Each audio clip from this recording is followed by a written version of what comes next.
Continue our Project Job series. There's no denying we live in a world dominated by social media, but it's not just for keeping up with friends or relatives. Social networking websites like LinkedIn are some of the best tools to help you find a job. We sat down with an expert to find out some useful tips to perfect your online account.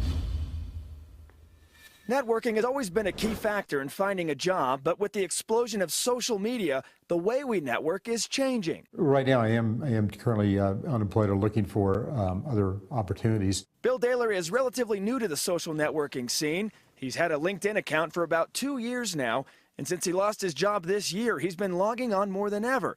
But when we ask him how his profile stacks up, it's probably very average. Since average rarely does the trick. So nice to meet you. Good to meet you. We invited career coach Chrissy Civic to take a look at Bill's profile, and right off the bat, she finds something. Rather, she doesn't find something. The first thing that I would recommend is make sure that you have a profile picture. It just helps to create more of a personal connection with people. And speaking of connecting with people, Bill doesn't have any references on his profile. A really easy way to get some recommendations is to give one. If you don't have any, Civic says reach out to former coworkers, write them a recommendation, and ask for one in return. Next up, the summary. The summary part is probably the area where people are underutilizing LinkedIn across the board. Bill's summary has some generic bullet points with past work experience, but Civic says this is a chance to get away from the traditional resume look and showcase your personality. The first thing that most people look at is the summary, so this is your chance to shine, to grab them. So how do you do that?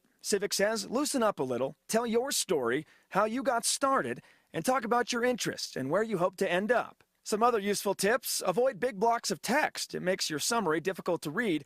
And when listing projects you've worked on, practice the PAR method, which stands for Project Action Result. So basically, what did you do in a given project, and how did your actions affect the results? Now, another useful tip for social networking: treat your profile like a business card. Exchange your profile information at work events, because with every connection, you're bound to make even more through their connections.